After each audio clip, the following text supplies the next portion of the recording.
Assalomu alaykum yaxshilar, Minbar tok shousining navbatdagi soni efirda va albatta bugun O'zbekiston xazinalari, muzeylar mamlakat madaniy merosini saqlashda qanday o'rin tutadi? Mana shu mavzuda gaplashamiz.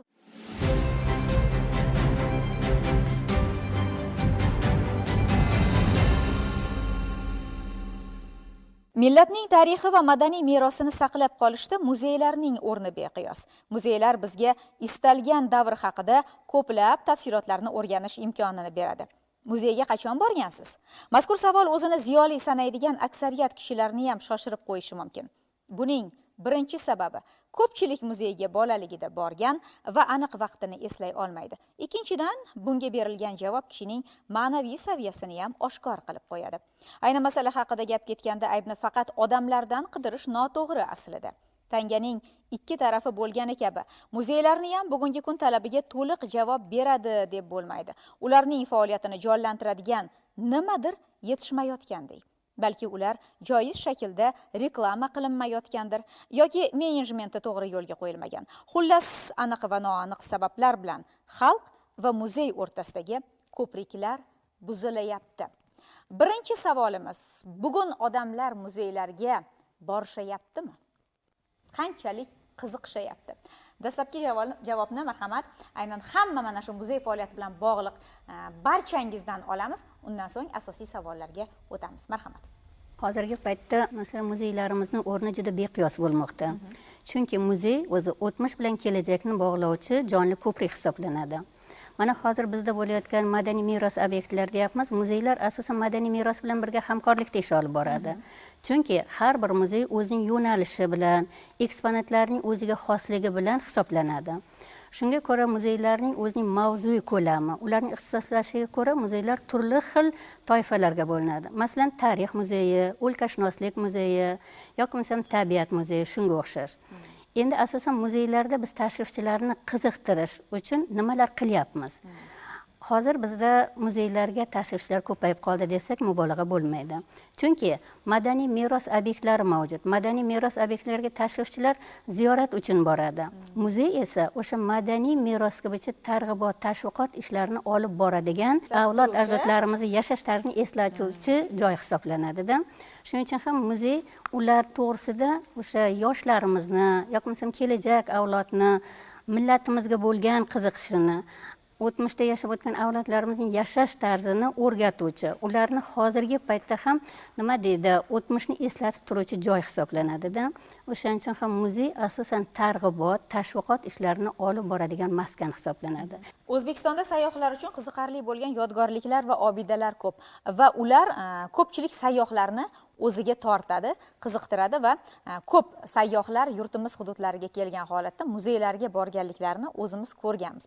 Umuman olganda bugungi kunda eng ko'p sayyohlar kelayotgan muzeylarni sanab o'tsak yaxshi bo'lardi shu o'rinda. Marhamat. Bugungi kunda respublikamizda 127 ta muzeylar mavjud, faoliyat yuritmoqda. Ularda 2,5 milliondan ortiq muzey ashyolari, muzey kolleksiyalari mavjud. Shulardan 1 millionga yaqini muzey ekspozitsiyalarida namoyishga qo'yilgan.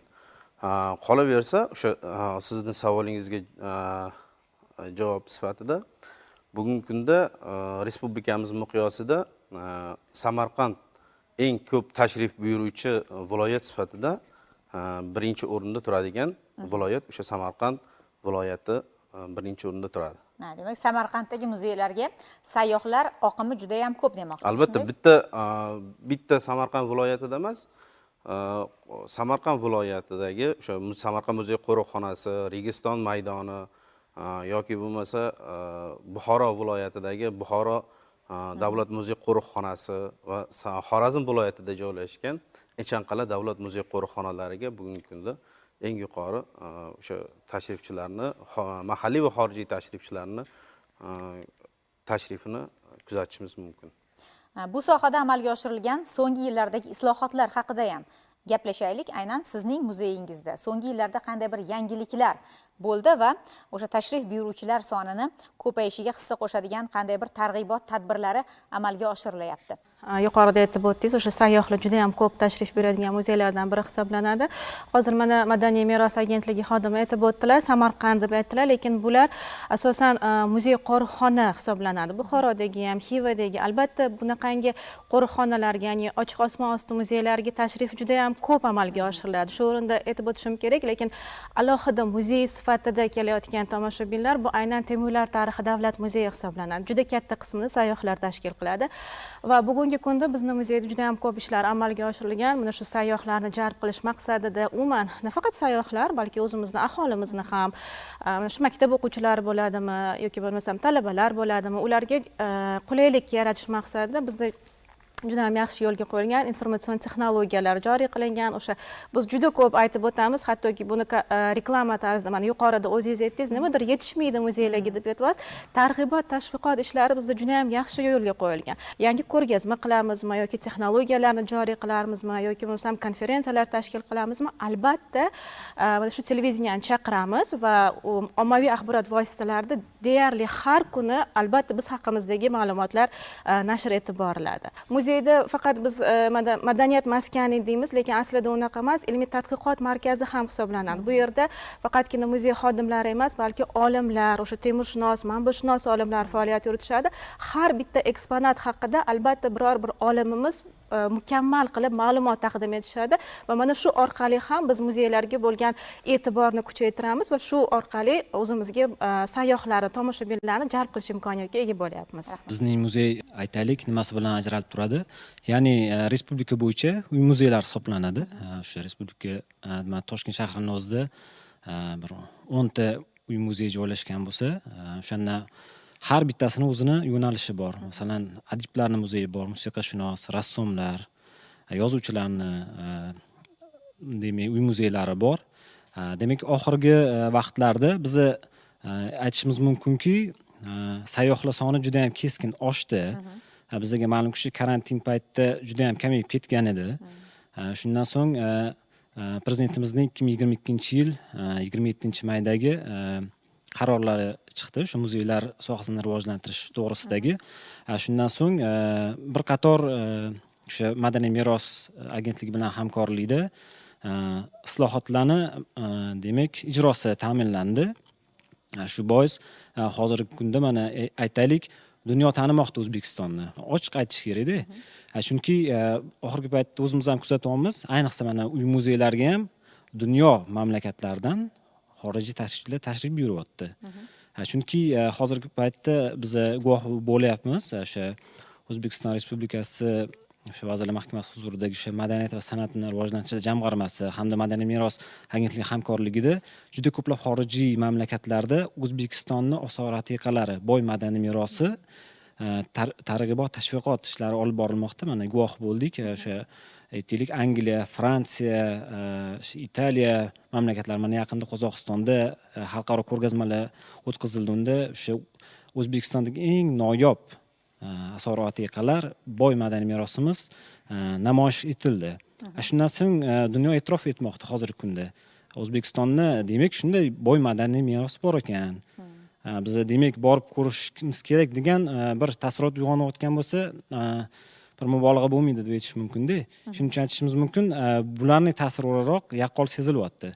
Xorijiy tashrifchilar nafaqat bizda shu mahalliy tashrifchilar, hattoki o'sha nogironligi bo'lgan shu mamlakatning fuqarolari ham qiziqish bildirib shu muzeylarimizga hozirgi kunda katta tashriflar uyushtirilmoqda. Bugungi kunda sun'iy intellekt har bir sohaga jadal kirib boryapti va aynan bu sohani, muzeylar faoliyatini busiz tasavvur qilish qiyin. Biz yaqinda muzeyga borganimizda eksponatlar o'zi haqida gapirib berayotganini guvohi bo'ldik va hayratda qoldik. Haqiqatda mana shu jarayon ham insonni o'ziga juda ham tortar ekan.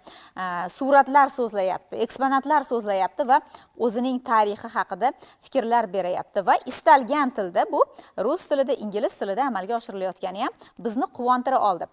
Bugungi kunda axborot texnologiyalari bilan hamkorliklar qay tarzda yo'lga qo'yilgan? Shular haqida ham gaplashaylik. Marhamat. Barcha muzeylarimizda asta-sekinlik bilan ana shu virtual muzeyga sayohat, VR deymiz, 3 o'lchamlik o'sha gologrammalar yordamida yoki o'sha QR kod eksponatimizning oldida qo'yilgan o'sha QR kod yordamida balki ekskursovod xohlamas ana shu tashrif buyurgan inson, lekin ana shu QR kod yordamida u kerakli ma'lumotlarni o'ziga olib bemalol o'qib chiqishi mumkin. Ya'ni o'sha tomosha qilayotgan asarini oldida soatlab shuni o'rganib o'zi yakka holda olib qaraydigan bo'lsak, muzeylarda joylashgan har bitta eksponatimiz bitta kitob, bitta monografiya, bitta ilmiy ish o'rganib chiqadigan bo'lsak. Men o'zimizni muzeyimizdan kelib chiqaman, O'zbekiston Davlat tabiat muzeyida 400 mingga yaqin fondimizda eksponatlar va muzey ashyolari bor. Lekin biz tomosha uchun bor yo'g'i 1% 4 mingtasini qo'yganmiz. Lekin vaqti bilan bu kolleksiyalarimiz almashib turadi, mavsum bilan. Masalan, entomologik kolleksiyamizni o'zini aytaman, 356 mingdan ziyod. Bu bizni muzeyimiz fondining 97% ni tashkil etadi va bu MDH da yagona hisoblanadi. Mana shu entomologik kolleksiyamizni o'rganish uchun shu MDH davlatlaridan, boshqa davlatlardan qiziqish juda katta. Ilmiy ish olib borish uchun. Mana shu kolleksiyalarimizni biz almashtirib turamiz. Joy masalasi ozgina bizda muammo taraflari bor, masalan, aytadigan bo'lsak. Lekin masalan o'sha tomoshaga qo'yilmagan ba'zi bir hayvonlarimizni gologrammalar yordamida, ya'ni o'sha televizorda jonlantirilgan holatlarda ana shu asosiy bizda nima deydi, tashrif buyuruvchilarimiz bu yoshlar, maktab o'quvchilari, talabalar, ularni ham talab ehtiyojidan kelib chiqqan holatda, ya'ni ular hozir nima qiziqtiryapti, ular hozir qayerda o'tiribdi, televizor ko'ryaptimi, internet ko'ryaptimi? Ya'ni biz muzeyga oid bo'lgan kontentlarni ham o'rganib chiqishimiz kerak. Mana muzeyimizda marketing bo'limi o'rganib chiqdiki, demak biz hozirgi kunda muzeyga oid bo'lgan kontent, video, rasmlarni internetda ko'paytirishimiz kerak. Nimaga desak, hozir biz tabiat muzeyi deydigan bo'lsak, hamma birinchi bo'lib qidiruv tizimlari, Google deymiz, Yandex, hamma internetdan qidiradi ma'lumotlarni. Demak, biz o'sha ana shu muzeyimiz haqidagi kontent, ma'lumotlarni internetda ko'paytirishimiz kerak. Bu ham tashrifchilarning oqimiga juda katta ta'sir ko'rsatadi. Tabiat muzeyidagi o'sha katta burgut bormi hali ham? Haligacha bor burgutimiz. Ya'ni hozirgi kunda 100 yil dan beri tomoshada turgan eksponatimiz bor. Masalan, O'rta Osiyoda qachonlardir yashagan qoplonning tulumi bor. Aynan uni terisidan yasalgan tulum haligacha tomoshada turibdi. Biz o'sha nima deydi, rassom restavratorlarimiz tomonidan yaxshi saqlanib hozirgi kungacha tomoshada turibdi. Qarang, yillar davomida nimanidir uyimizdagi jihozlarni ham saqlab qolish imkonimiz yo'qda. Hattoki hech kim tegmasa ham u o'z sayqalini yo'qotaveradi. Lekin muzeylarda sizdan burgut haqida so'raganimda juda ham kichkinaligimizda haqiqatda bizni ham maktabdan o'sha tabiat muzeyiga ko'p olib borishardi va hammamiz shu burgutni va ikkita boshli o'sha buzoqchamidi, qo'ymidi u? Buzoqcha edi. Shuni ko'rgani borardik qayta va o'sha narsa qarang, hozir xotiramda jonlanib ketdi muzey haqida gapirganingizda. O'zingiz esladingiz, mana ikki boshli buzoqcha. Bu bizning muzeyimizda shu qo'yib qo'yilgan eksponatlarimizni tadbirlar haqida ham gapirib o'tishim kerak-da. Mana shu tadbirlarni ularga moslashgan holatda o'quvchilarga ekologik madaniyatni rivojlanish va ekologik o'sha ma'lumotlarni berishda ham bu juda katta rol o'ynaydi bizning muzeyimiz. Mana birinchisini oila deylik, ustuni oila, keyingisini ta'lim maskanlari, maktab deylik, mana shu oliygohlarimizni aytaylik. Lekin madaniyat maskanlarimiz juda katta ta'sir ko'rsatadi bu ilmni olishga, o'zlashtirishda. Ya'ni hozirgi muammo bo'lib turgan ekologik vaziyatdan kelib chiqqan holatda nimalarga olib kelishi oqibatda, ya'ni hayvonlarimiz mutatsiyaga uchrab mutantga aylanishi, ya'ni ular ko'p yashamasligi, qirilib ketishi, ba'zi bir turlarni o'sha yo'qolib ketish joyiga kelib qolgan haqida ma'lumotlar berib boriladi. Rahmat. Aynan o'sha eksponatlarni asrash va saqlash jarayonlari haqida ham gaplashsak, chunki ularni asrab qolish, to'laligicha yetkazish bolalarga, keyingi avlodlarga yillar davomida saqlash oson ish emas. Nimalarga ahamiyat berilardi? Shular haqida ham marhamat fikrlaringizni bildirsangiz. Men Abdulla Qahhor uy muzeyi rahbari sifatida shuni ta'kidlab o'tmoqchimanki, mana respublikamizda juda katta muzeylarimiz ko'p. Mana hozir yuqorida sun'iy intellekt to'g'risida gapirib o'tdilaringiz. Mana shu narsani biz respublikamiz birinchi bo'lib 2018-yili Ichanqal'a muzeyini mana shu Leningradda bo'lgan ko'rgazmada namoyish etildi va ana o'sha yerda nazar ilovasi orqali mana shu narsani ilovani ko'rdik va biz mana shu uy muzeylarida ham mana shu nazar ilovasi orqali smart texnologiyalarini o'rnatdikda hozir mana shu barcha muzeylarda 5 tilda mana shu muzey to'g'risida ma'lumotlar berib boriladi. Endi tashrifchilarni bizga jalb qilishning eng yaxshi yo'li yangiliklar. Biz xohlaymizmi yo'qmi, hozir yoshlar ko'proq yangilikka intilishadi. Ularni qiziqtiradigan narsalarga jalb qilishimiz kerak. Masalan, mana shu smart texnologiyalar bilan birgalikda biz ommaviy axborot vositalari orqali, ya'ni Telegram, Instagram, Facebook, mana shu saytlarimiz orqali biz o'zimizda bo'lib boradigan tadbirlarni reklama qilib boramiz. Ya'ni bir hafta oldin mana shu Madaniy meros agentligi tizimida bo'lganligimiz uchun Madaniy meros agentligi shunday talab qo'yilgan, bir hafta oldindan reklama. Chunki biz tashrifchilarni doim o'zimiz chaqira olmaymiz. Eng yaxshi targ'ibot bu ommaviy axborot vositalari va shular orqali ularni muzeylarga jalb qilamiz. Shu bilan birgalikda muzey xodimlarining asosiy vazifasi mana shu o'tmishdan mana shu avlod ajdodlarimizdan qolgan mana shu noyob muzey ashyolari va kolleksiyalarni asrab avaylash bilan birgalikda kelajak avlodga qoldirish. Va shuning uchun biz hozirgi kunda mana shu ishlar ustida o'zi mana shu kungacha ham juda chiroyli qilib olib kelyapmiz. Lekin mana shu uy muzeylarini ayniqsa mana ko'p muzeylarimiz remont talab bo'lgani uchun remontga hozir ko'rib chiqilyapti-da. Mana shu memorial muzeylar, uy muzeylarini memorial xonalariga tegmagan holda, uncha o'zgarish kiritmagan holda o'zgartirishlar kiritish va mana shu muzey ashyolarini yana yangidan ko'rsatish. Masalan, uy muzeylarida shundayki, yozuvchimi, bastakormi, shoirni uy muzeylari bo'lsa, ularni narsalarga tegishimiz kerak emas. Chunki bizni vazifamiz o'shani bor holaticha tashrifchilarga ko'rsatib berishdan iborat. Lekin tashrifchilar, bolalarga bu narsani jalb qilish juda qiyin. Shuning uchun biz mana shu memorial xonalar turgan holda boshqa mana sovg'alar zali, bolalik zallariga hozirgi mana shu rivojlangan zamonaviy texnologiyalar orqali ko'rsatib berish va bu borada hozir mana kuni kecha Madaniy meros agentligi tomonidan audio gidlar bizga mana yangi planshetlar qilib berishyaptiki, tashrifchilarga chiroyli qilib mana shu narsalarni yetkazib berish maqsadida. Respublikamizdagi barcha muzeylar qatorida mana shu xorijiy sayyohlarimizni birinchi ilk qadamjonlaridan biri deb aytsak ham bo'ladi, mana shu amaliy san'at muzeyi hisoblanadi.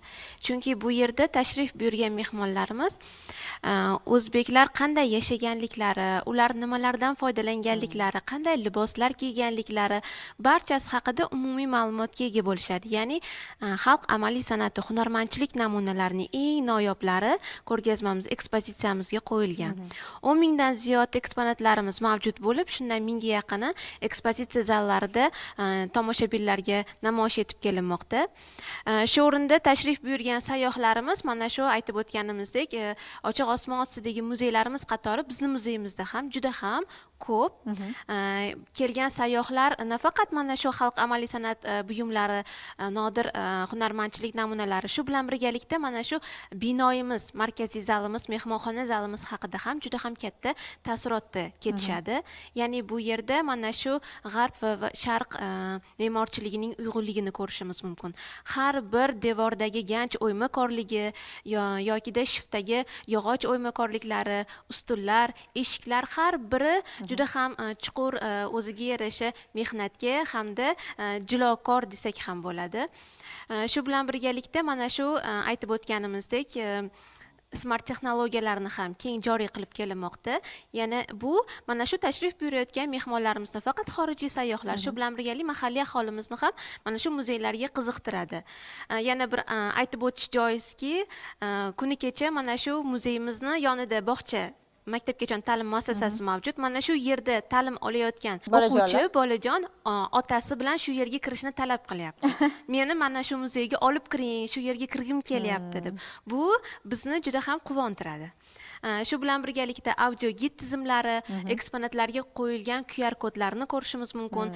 Yana bir xorijiy sayyohlarimizni o'ziga tortadigan taraf shundaki, mana shu musiqa cholg'u asboblarimizda ham QR kodlar qo'yilgan bo'lib, mana shu QR kodni skaner qilgan holatda shu cholg'u asbobini qanday kuy taratishni eshitishlari ham mumkin bo'ladi.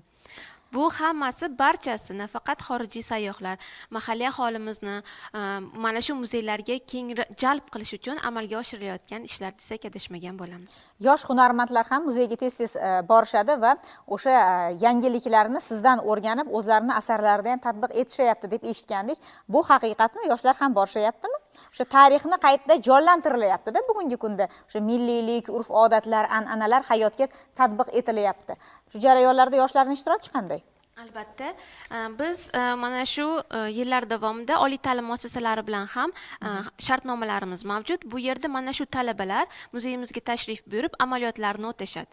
Bu talabalarga juda ham mana shu milliyligimiz, urf-odatlarimizni, amaliy san'atimizni keng targ'ib qilishda ularni qalbida mehr, muhabbat uyg'otishga katta ta'sir qilyapti desak adashmagan bo'lamiz. Bizani muzeyimizdan misolida gapiradigan bo'lsam, hozirgi kunda muzeyimizga tashrifchilar soni ko'paymoqda. Bunga sabab muzey xodimlarining harakati deb hisoblayman. Hozirgi kunda bizani muzeyimizga tashrif buyurayotgan har bitta tashrifchi shu aynan Chirchiq shahrining paydo bo'lishi, unga aloqador bo'lgan etnografiya, san'at namunalarini ko'rish mumkin. Bundan tashqari shu Toshkent viloyatida yagona bo'lgan planetariya zalimiz ham mavjud. Hozirda tashrifchilarni o'ziga jalb etadigan shu zalimizda ham osmon, koinot jismlari haqida, sayyoralar haqida to'laqonli ma'lumotlar berib o'tiladi. Bundan tashqari tashrifchilar sonini ko'paytirish uchun muzeyimizni har bir bo'limida videoroliklar joylashtirilgan. O'sha yerdan ham ma'lumotlarni olishyapti o'quvchilar. Yana muzey xodimlari, oliy ta'lim muassasalari, mahallalar, maktablarga borib, muzey haqida ma'lumot berib, birinchi ma'lumotlarni berib, ularni taklif qilish jarayonlari ham bo'lib o'tmoqda hozirda muzeyimizda. Shu yo'sinda bizda ham shu texnologiyalardan foydalanib, hozirgi kunda 200 dan ortiq eksponatlarimizga QR kodlar o'rnatilgan. Bundan tashqari yana ekskursiya jarayonlariga ham e'tibor qaratadigan bo'lsak, har bir muzeyga kelayotgan tashrifchini o'z xohish istagiga qarab ekskursiya o'tishga harakat qilinadi muzeyimizda. Masalan, bolajonlarimiz uchun, jajji bog'cha bolalar uchun bola tilida degandek, maktab o'quvchilari uchun o'ziga xos tarzda, sayyohlar uchun ham o'ziga xos tarzda ekskursiyalar olib borilib, shu yo'sinda tashrifchilarni ko'paytirib bormoqdamiz. Haqiqatda muzeyga kirish unchalik qimmat emasda. Narxlar bizni hayratda qoldiradigan darajada qimmat emas va shunday bo'lsa ham xalqimiz ancha yillar davomida balki pandemiya sabab bo'lgandir, muzeylardan uzoqlashib qolgandir. Lekin bugungi kunda ijtimoiy himoya qatlamiga kiritiladigan insonlar, ya'ni ayollar daftari, yoshlar daftariga kiradigan yoshlar bilan hamkorlik, ularni shu muzeylar faoliyati bilan yaqindan tanishtirish masalalari ham keng yo'lga qo'yilgan. Aynan xorijiy sayyohlarni birozgina chetga surgan holda yurtimiz ahli uchun, yurtdoshlarimiz uchun yaratilgan sharoitlar va ularni shu muzeylarga kelgandagi hayratlari haqida ham gaplashaylik. Marhamat, sizdan eshitamiz. Xo'p, Qatag'on qurbonlar xotirasi davlat muzeyiga boshqa muzeylar qatori yildan-yilga tashrifchilar soni ko'paygan. Har bir muzeylarda seshanba, juma kunlari maktab o'quvchilariga bepul belgilangan. Hamma muzeyda. Undan tashqari har oyning birinchi yakshanbasi ham O'zbekiston fuqarolariga bepul. Undan tashqari mana 18-may muzeylar, xalqaro muzeylar kuni munosabati bilan ham bepul tashrif buyurishligi mumkin. Har bir muzey shu o'zini mavzusidan kelib chiqqan holda ko'rgazmalar tashkil qilinadi. Shu qatorda bizning muzey ham bunga tayyorgarlik, juda ham katta tayyorgarlik olib bormoqdamiz. Mustaqillik bayrami bilan bilasizlar, 31-avgust Qatag'on qurbonlarini yod etish kuni sifatida nishonlanadi. Har yili hurmatli prezidentimiz o'zlari tashriflarini kutib olamiz har yili.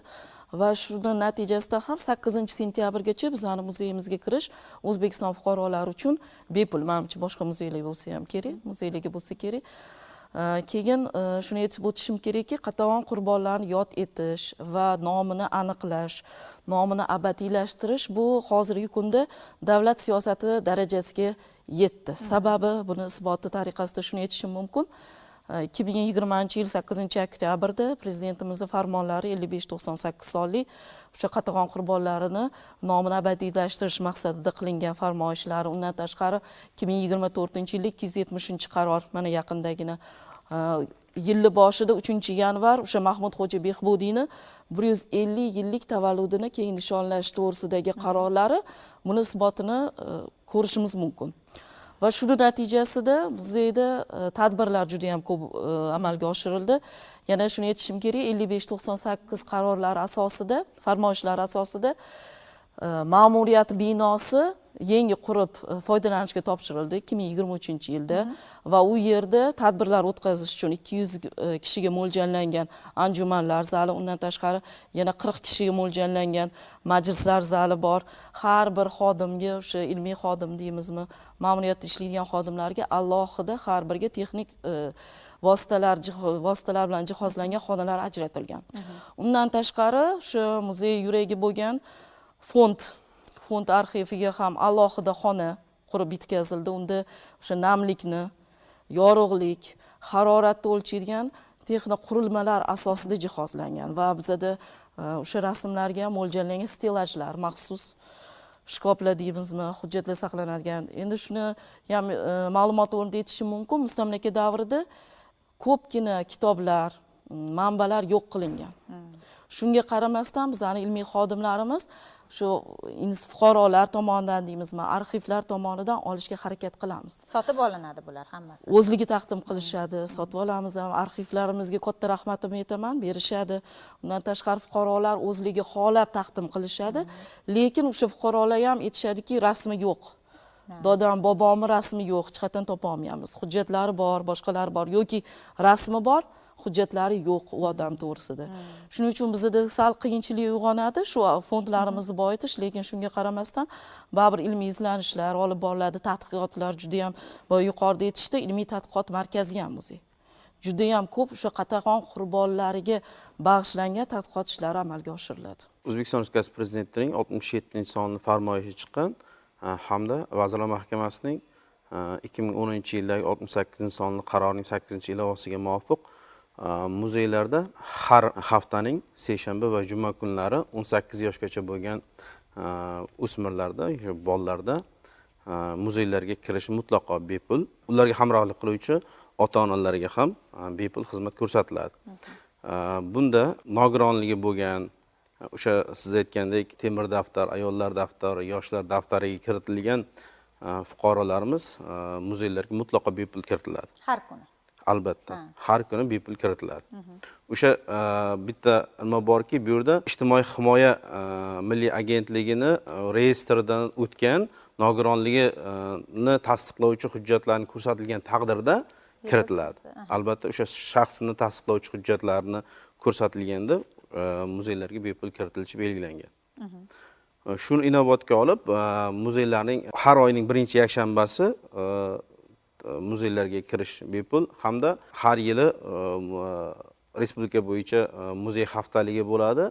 2-8 sentyabr kunlari respublika bo'yicha barcha fuqarolarga muzeylarimiz bepul xizmat ko'rsatadi. Biz loyihamiz avvalida shunday fikrni ta'kidladikki, teletomoshabinlarimizga siz muzeyga qachon borgansiz?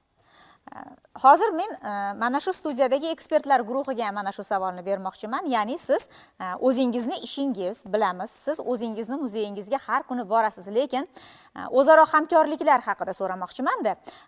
Borib boshqa muzeylarga ham eksponatlarni o'rganish imkoniyati bo'ladimi sizda? Haqiqatda o'zingiz ham boshqa muzeylar faoliyatiga, u yerdagi kadrlar bilan bir faoliyat almashishga qiziqasizmi? Shular haqida ham fikrlaringizni bilmoqchiman. Men uy muzeylari sifatida aytmoqchiman. Mana Toshkent shahrida 11 ta uy muzeylari bo'lsa, bizda o'zaro hamkorlik yo'lga qo'yilgan uy muzeylari bo'yicha.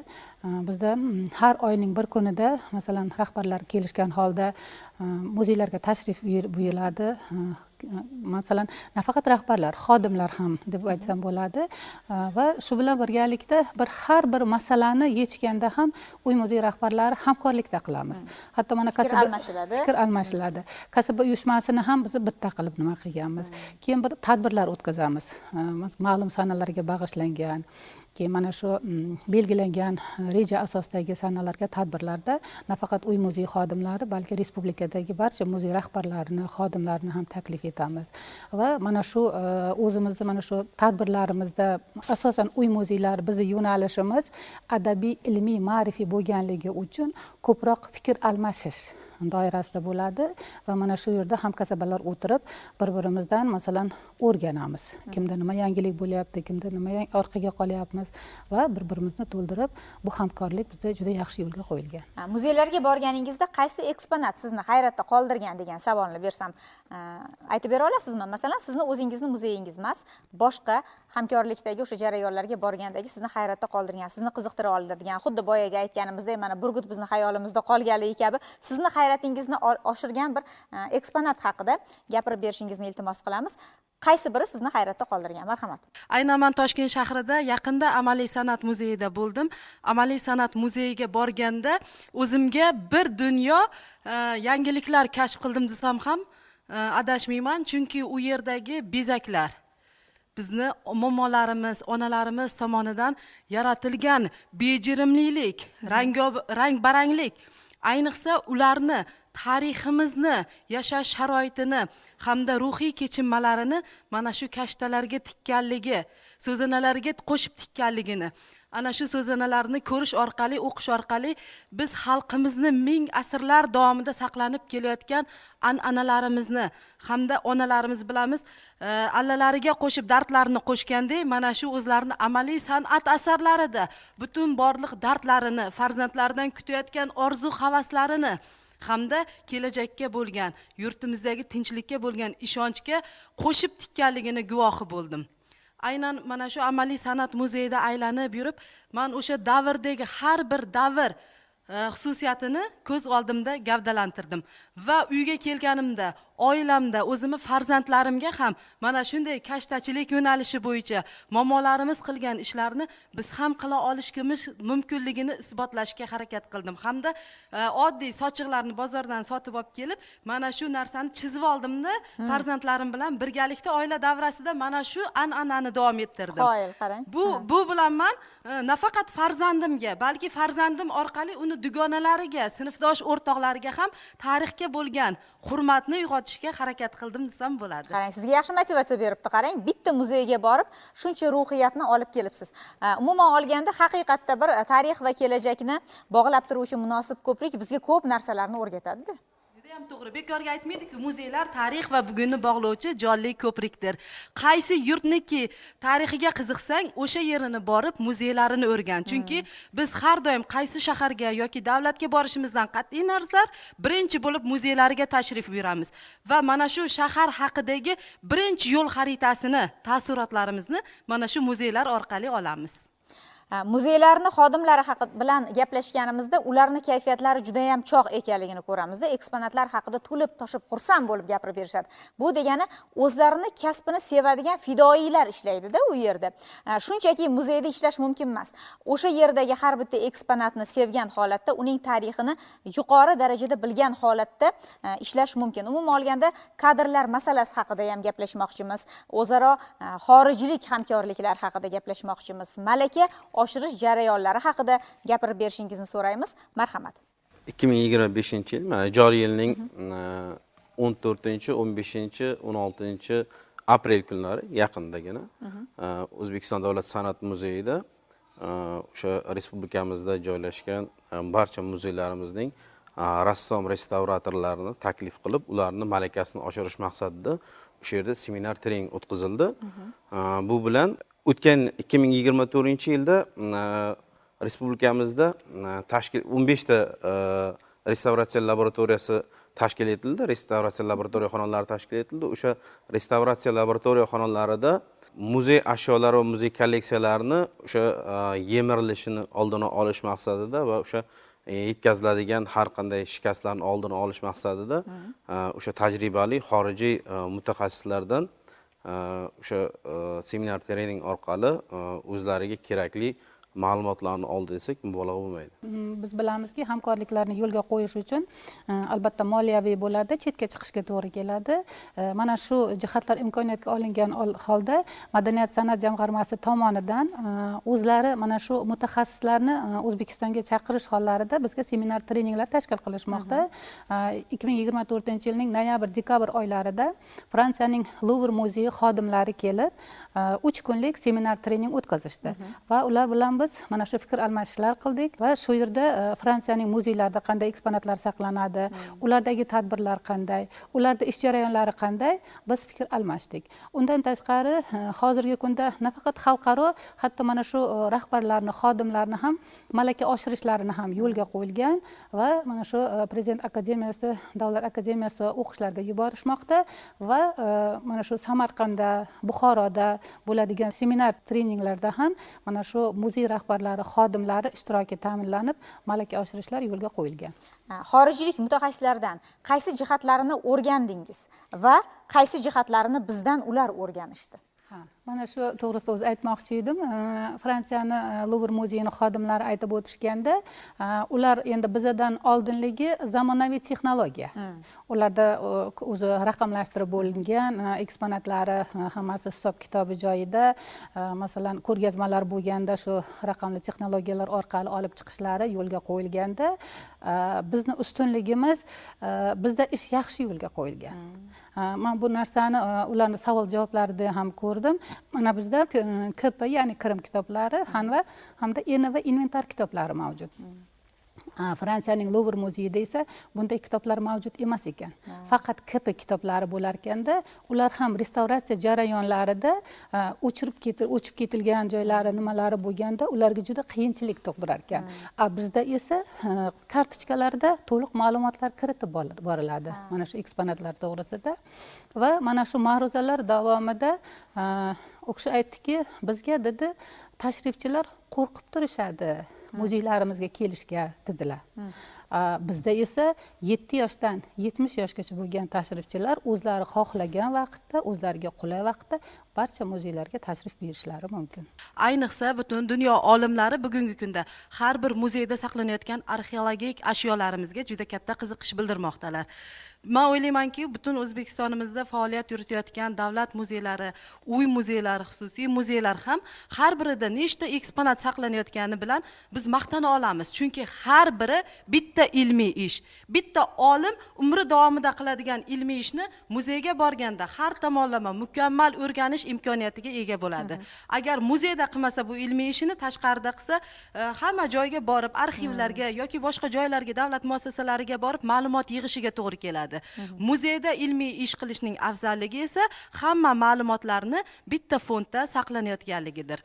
Mana shu arxeologlarimiz tomonidan bugungi kunda turli xildagi ochiq varaqalar olib, turli hududlarda mana shunday ilmiy ekspeditsiyalar, dala ekspeditsiyalarini o'tkazishadi va ulardan chiqqan barcha xom ashyolar, eksponatlar o'rganilgan holda, o'rnatilgan tartibda hududiy muzeylarga topshiriladi. Aynan hududiy muzeylarga topshirilishi mana shu yil oxirida yakuniy hisobotlarda esa mana shu muzeyga yil davomida mahalliy xalqdan tashqari ilmiy ekspeditsiyalarda mana shunday eksponatlar yig'ildi degani. Demak, butun dunyo olimlari nigohidagi eksponatlarimiz aynan dala ekspeditsiyalarida yig'ilib keladi. Bularni albatta olimlarimiz amalga oshirishadi. Olimlar o'z-o'zidan amalga oshirmaydi. Muzey xodimlari ularga hamrohlik qiladi. Bu degani muzey xodimlarini ham yildan yilga o'z ustida ishlashi, ilm darajasini oshirib borishiga yordam bo'ladi. Bugungi kunda hech bir muzeylarimizda o'rta ma'lumotli mutaxassislarimiz qolmadi desak ham bo'ladi. Har bir muzeylarimizdagi har bir xodimlar o'zi xohlagan holda, ayniqsa xotin-qizlarimiz ham oliy ma'lumotli bo'lishga, mana shu sohani mukammal o'rganishga harakat qilib kelayotganligi yurtimizda mana shu muzeylar sohasiga rahbariyatimiz tomonidan berilayotgan alohida imkoniyat desak bo'ladi. Aynan muzeylarni xalqimizni bir yuzi, ko'zi va tarixini namoyon etuvchi ko'zgu desak mubolag'a bo'lmaydi. Temuriylar tarixi davlat muzeyiga ko'p sonli sayyohlarni kirib ketayotganligini va ular o'sha muzey bilan yaqindan tanishishlari uchun gidlarni xizmatidan foydalanayotganlarini o'z ko'zimiz bilan ko'rganmiz. Shular haqida ham gapirib berishingizni so'raymiz, marhamat. shu 2025 yil mobaynida bizning muzeyga 20 mingdan ziyod xorijiy sayyohlar, 40 mingga yaqin mahalliy sayyohlar tashrif buyurishdi va muzeyga kelgan sayyohlar albatta Amir Temur va Temuriylar davri tarixi bilan tanishib, muzey ekspozitsiyasi bilan tanishib, ya'ni tarixni bilib, o'rganib ketish niyatida muzeyga kelishadi va bunda asosan ekskursiyalar bo'limi xodimlari ularga ya'ni ma'lumot berishda yordam berishadi. Ekskursiyalar bo'limida ekskursiyalar ingliz, o'zbek, rus va turk tillarida o'tkaziladi. Xorijiy sayyohlarga biz asosan shu Amir Temur va Temuriylar davri tarixi, madaniyati, Temuriylar davrida ilm-fan va ma'rifni keng ochib berishga harakat qilamiz. Muzey ekspozitsiyasida nazar ilovasi ham bizning muzeyda qo'yilgan eksponatlarga.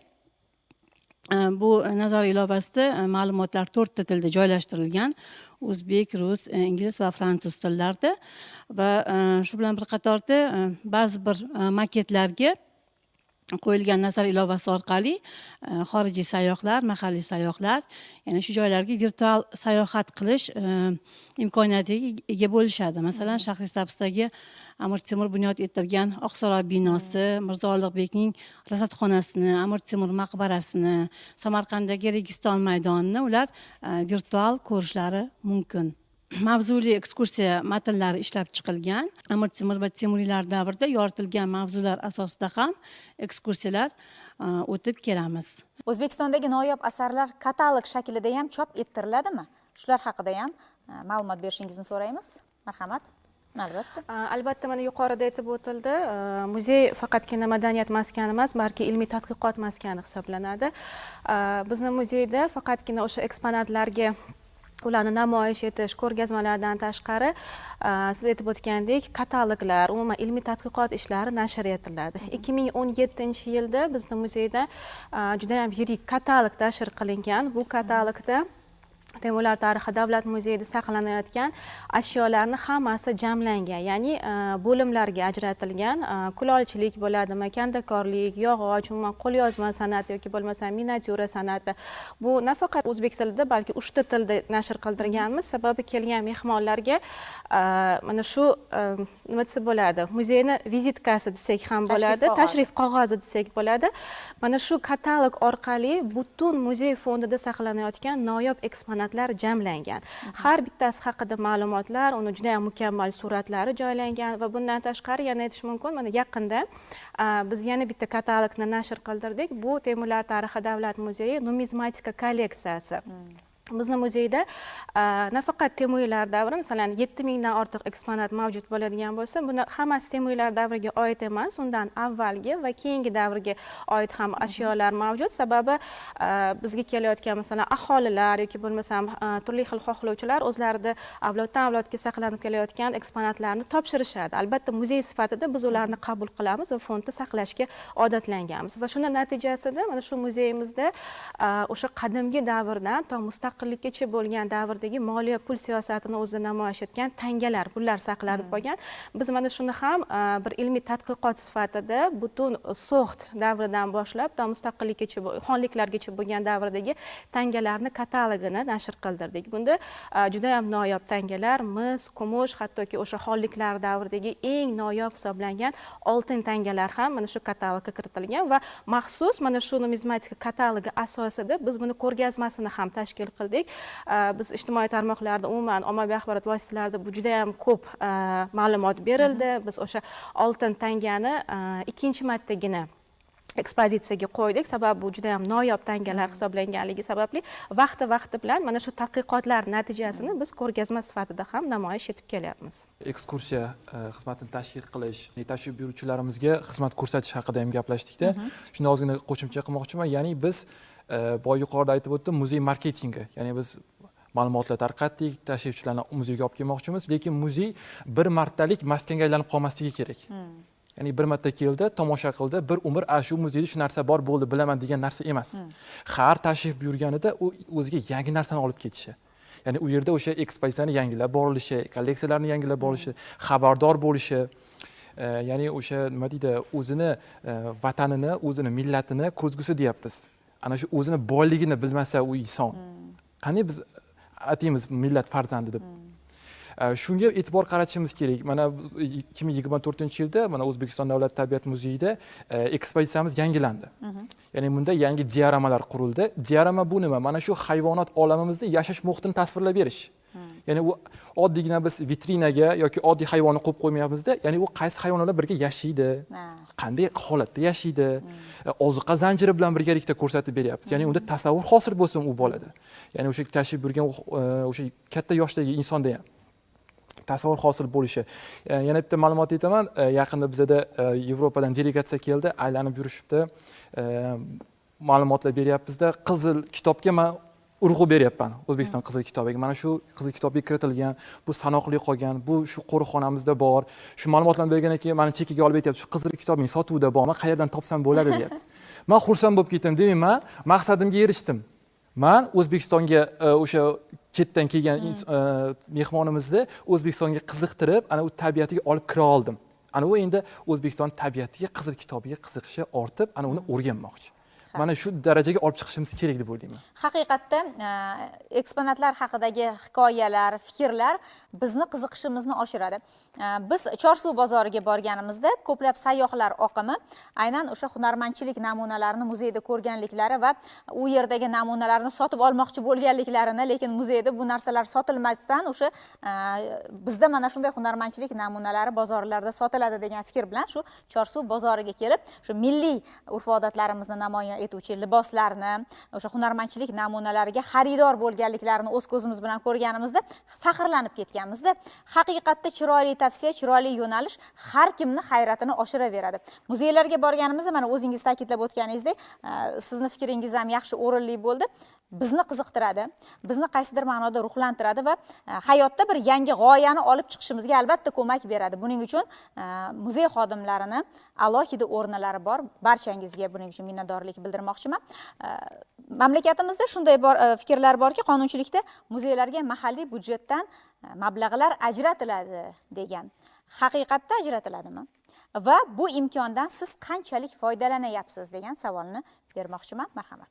O'zbekiston 2030 strategiyasi ishlab chiqilgan. O'sha strategiyada har yili davlat dasturi tasdiqlanadi. Ya'ni o'sha O'zbekiston Respublikasi Prezidenti farmoni tasdiqlanadi. Farmon bilan Madaniy meros agentligiga davlat byudjetidan mablag' ajratiladi. O'sha mablag'larning bir qismi o'sha muzeylarimizda, shu respublikamizdagi o'sha madaniy meros tizimidagi yoki boshqa tizimdagi muzeylarga ham o'sha moddiy texnik bazasini mustahkamlash, ularni o'sha kerakli jihozlar bilan ta'minlash bo'yicha barcha zarur jihozlarni xarid qilib taqdim etib bormoqda. Jumladan 2023-2024 yillarda ham xuddi shunaqa muzeylarda kompyuterlar, o'sha monobloklar, audio gid deymiz, boshqa deymiz, shunaqa zarur jihozlarni xarid qilib muzeylarga taqdim etib bormoqda. Birgina masalan hozir audio gid yoki planshetlarni oladigan bo'lsak, faqatgina Madaniy meros agentligi tizimidagi muzeylar yoki obyektlarga emas, boshqa vazirlik idoralar tasarrufidagi muzeylar yoki madaniy meros obyektlariga ham taqdim etilmoqda. Arxeologlarni harakatlari, o'sha qazishma ishlarini olib borayotgandagi faolliklari barchani hayratga soldiradi-da. Bular shunchaki xizmat qilishayotganmikin? Kerakmikin o'zi yoki nimalarni topishdi ekan, qanday bir yangiliklar yer ostidan chiqarkin degan fikrlar, bizdan avval ham shu yerda odamlar yashaganmikin, ular nimalardan foydalangan ekan degan fikrlar, xayollar bizni hamisha qiziqtirib kelgan. 2024-yil davomida muzeylarga mana yangi eksponatlar bilan boyitilayapti degan fikrlar bo'ldi-ku. Qanday mana sizni muzeyingizga qanday arxeologlar tomonidan yangiliklar taqdim etildi? Ular nimalar haqida gapiryapti? Shular haqida ham gaplashaylik mana 2024 va 2025-yillar davomida. Marhamat. Hozirgina biz aytib o'tdikki, barcha muzeylar bilan birgalikda hamkorlikda ish olib boramiz deb. Faqat muzeylar emas, hozirgi paytda biz arxeologlar bilan ham muzeylar hamkorlikda ish olib bormoqda. Masalan, Olmaliq shahridagi o'zimizning muzey misolida aytadigan bo'lsam, Olmaliq Ohangaron vohasida Suyurli tepa, Tunkent joylari bor. ana shu joyda arxeologlarimiz ish olib borishdi. Biz muzey xodimlari bilan birgalikda borib o'sha Suyurli tepada arxeologlar olib borayotgan ishlar bilan tanishdik va o'sha ekspeditsiyada qatnashdik. Ular o'sha joydan topgan narsalari, o'sha Iloh shahri bor, o'sha eng qadimgi poytaxt vazifasini bajargan o'sha paytda, demak u joydan juda ko'pgina narsalar topildi. Aholi foydalangan, ya'ni o'sha o'tmishda yashab o'tgan avlod ajdodlarimiz nima bilan shug'ullangan, ularning uy sharoiti qanaqa holatda.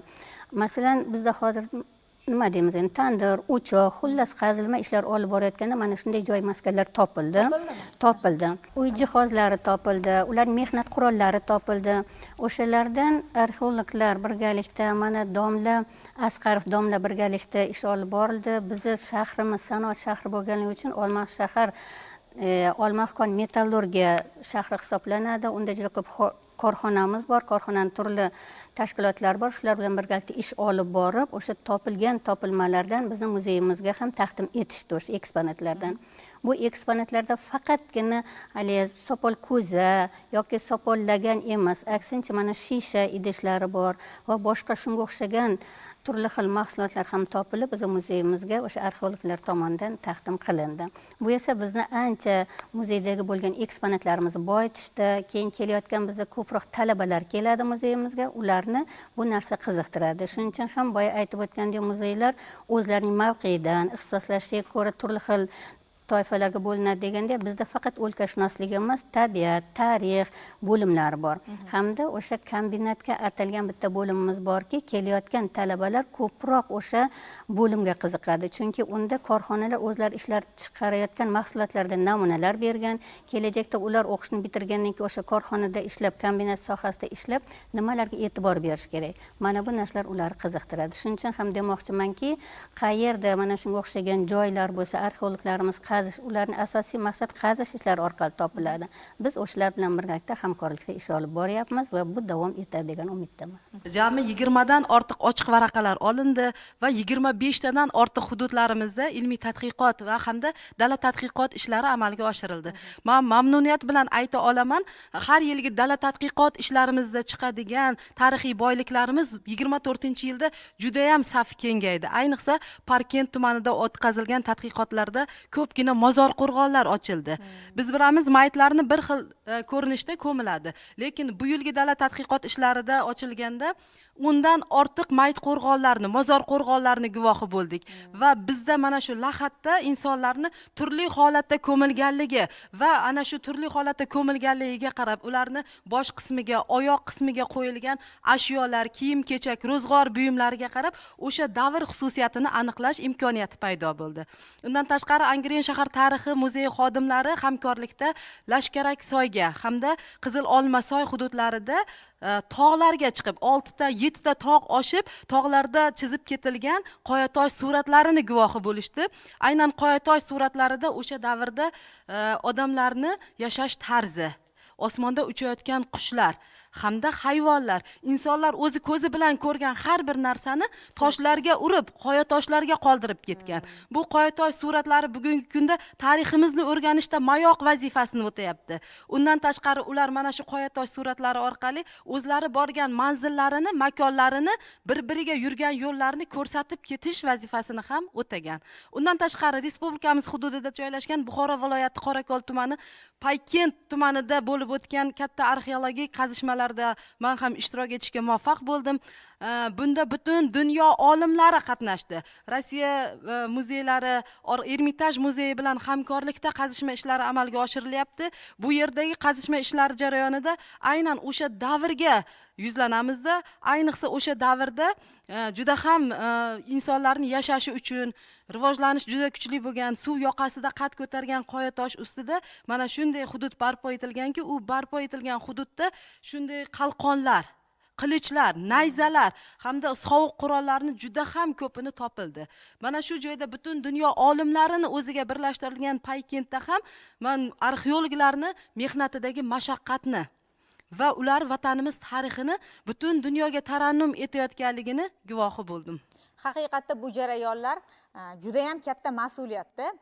Insonni ruhiyatiga ham qaysidir ma'noda hozir menga birozgina bir erish tuyuldida, o'sha qabrlar ochilganida u yerdagi insonlarning shu oyoq qismlariga, bosh qismlariga qo'yilgan narsalarga qarab o'sha yerdagi tarix haqida, an'analar haqida biz bilib oldik degan fikrlar.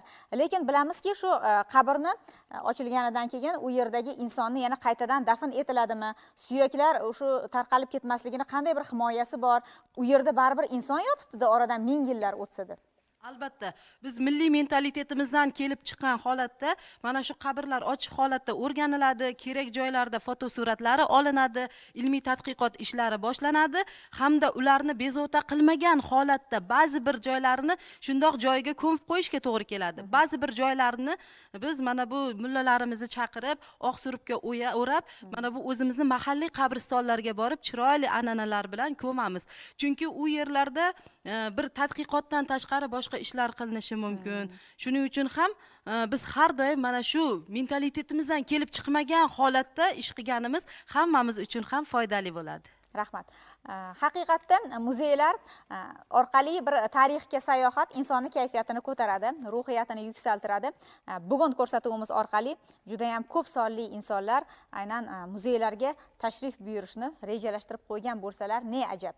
Umuman olganda maktab bitiruv arafasida ko'pchilik yoshlar, o'quvchilar va mana shu sizni sohangizni tanlash uchun ularga qanday bir fikrlar bor? Yoshlarimiz, umuman O'zbekiston xalqi agar nimanidir yangilikni ko'rmoqchi bo'lsa yoki yuqorida aytganimizdek o'tmishga sayohat qilishmoqchi bo'lsa, muzeylarga tashrif buyurishlari kerak.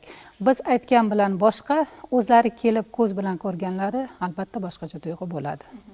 Insonning shunday shiori bor ekanda, ertalab turganda sog'lom holda o'zini kutib turadigan, sog'inib boradigan, mehr bilan, sadoqat bilan ishlaydigan ishxonasi bo'lsin. Va mana shu joyda ishlab, kuni bo'yi charchab, mehr to'la oshiyoni oilasiga qaytsin. Biz mana shu joyda o'tirgan barchamiz muzey sohasi vakillari ekanmiz.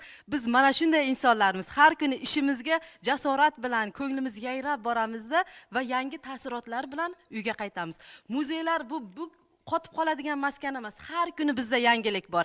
Har kuni xalq bilan ishlaymiz. Kutilmaganda bizga shunday ashyolar keladi, o'zimiz hayratda qolamiz. Bu ham bizga bitta ruhlanish bo'ladi, kayfiyat bo'ladi. Demak, muzeylar sohasida ishlash, yangilanish, hayot bilan, zamon bilan ham nafas olish demakdir. Barcha yoshlarimizni mana shu sohaga qiziqishlarini, nafaqat muzey sohasi, ilm qilishlarini va muzeylar ilmi orqali butun dunyoga sayohat qilishlarini tilab qolaman. Chunki muzeylar sohasi vakillari bugun butun dunyoda yuribdi. Chunki butun dunyo olimlari qiziqyapti deyapmiz-ku, biz ham ularni muzeylariga qiziqyapmiz. Davlatimiz tomonidan juda katta imkoniyatlar yaratilgan. Bugungi kunda boshqa davlatlarda muzeylarimiz ko'rgazmasi bo'lyapti. Hamma qiziqyapti. Biz bu bilan ko'proq turizmni ham rivojlantiryapmiz. Bu soha orqali biz hech qachon qotib qolmaymiz.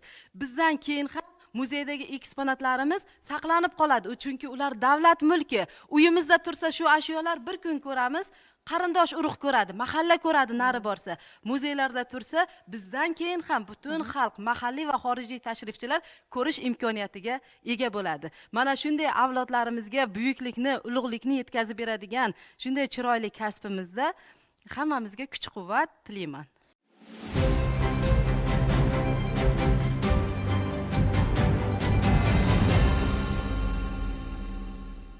Qadrli teletomoshabinlar, shuning bilan Minbar Tok shousining navbatdagi soni o'z nihoyasiga yetdi. Yana muhim mavzularda uchrashguncha omon bo'ling.